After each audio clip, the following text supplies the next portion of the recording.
En fait, ah oui, je savais même pas que tu les faisais toi-même, en fait. Ah oui, oui, bien sûr. Bonjour à tous. Aujourd'hui, nous avons la chance que la grande maison Selmer nous ouvre ses portes pour qu'on aille à la rencontre d'un des plus grands réparateurs de clarinettes français, Sébastien Fontaine. Vous me suivez ?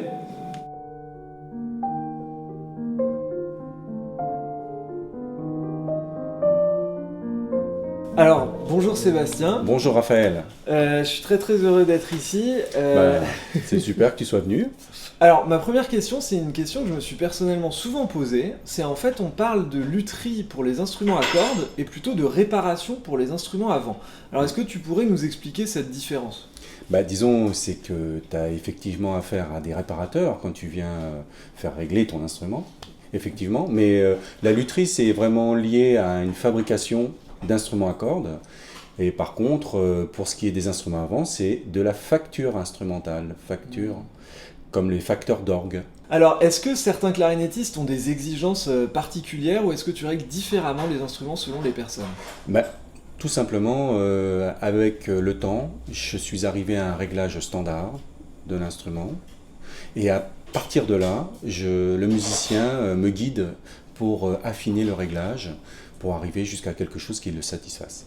Par exemple, j'aime bien regarder le musicien jouer, car en regardant ses mains, ça me donne beaucoup d'informations pour pouvoir affiner le clétage, au niveau des espaces entre les clés, le doigt où il a plutôt envie d'aller, que le musicien ne se rend pas forcément compte et ça me permet justement d'aller dans ce sens-là. On sait que les musiciens, quand ils écoutent de la musique, ils ont une écoute un peu différente, peut-être un peu plus analytique ou observatrice. Est-ce que toi, en tant que réparateur, tu as une écoute particulière de la clarinette ?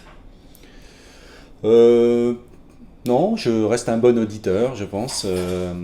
C'est deux choses différentes d'écouter une pièce, une œuvre, un concert, que de se concentrer sur un instrument avec un musicien. Je ne mets pas la même focale en fait sur le son. Alors, on a vu que tu as un inventaire d'outils assez impressionnant. Oui. Quels seraient tes 3 outils, soit préférés, soit les plus utiles, ou en tout cas que tu garderais ? J'en ai pris 3 qui me sont plutôt plaisants. Ce sont des outils que j'ai fait il y a longtemps.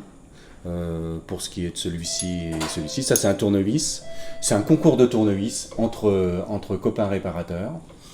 Ça c'est un outil qui me sert, qui est fait à partir d'une lime que j'ai fait il y a bien longtemps, que j'ai perdu et retrouvé.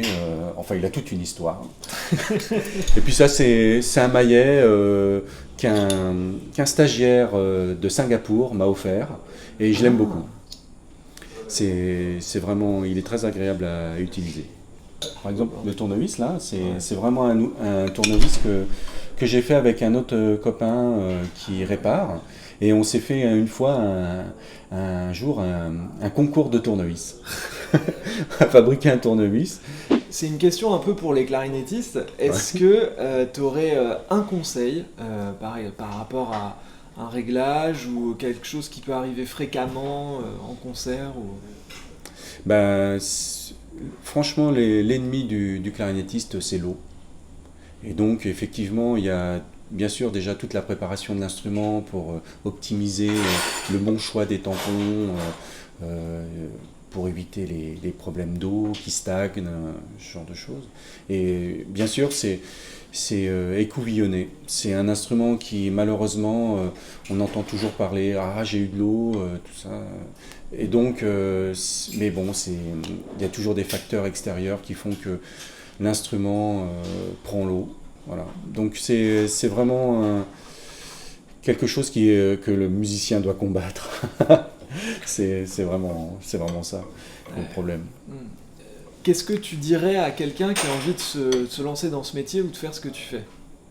Ce qui est bien, c'est d'aimer l'instrument, bien sûr, hein, d'aimer la clarinette, pour ce qui est de mon cas, et d'aimer tout ce qui est technique, de se rapprocher des outils tels que les tours, les fraiseuses, ce genre de choses, parce que il y a poser un tampon, mais il y a aussi tout plein de choses qui peuvent être apportées à l'instrument par le biais des machines. Donc c'est un métier qui est pluriel et on peut accéder à plein d'autres métiers en fait. Donc ça c'est bien, et donc il existe une école qui se trouve au Mans, qui s'appelle l'ITEM, où il y a plusieurs stades d'apprentissage. Il y a le CAP, BEP, il y a aussi des bacs. Ce que je peux dire, c'est que je suis vraiment très heureux de faire en tout cas ce métier, parce que moi qui ai appris la clarinette et qui n'a pas forcément poussé pour devenir professionnel, étant technique au départ, c'est vraiment pour moi un équilibre de vie, carrément, de pouvoir à la fois faire quelque chose de mes mains, de créer, de faire de la création, de participer à l'évolution des instruments maintenant. Et donc c'est vraiment pour moi très riche, et surtout de rencontrer plein d'artistes qui ont chacun leur univers, et tout en étant en off, parce que quand ils viennent ici, ils ne sont pas sur scène, ils ne sont pas en concert, mais ils sont attachants, ils ont une culture, des sentiments qui sortent, je pense, liés à leur métier. Ils ont quelque chose de différent. Et c'est vraiment intéressant de pouvoir être dans ce milieu. Voilà. Et je le conseille si c'est possible. Les places sont chères, mais de pouvoir accéder à ce métier, c'est vraiment très très bien.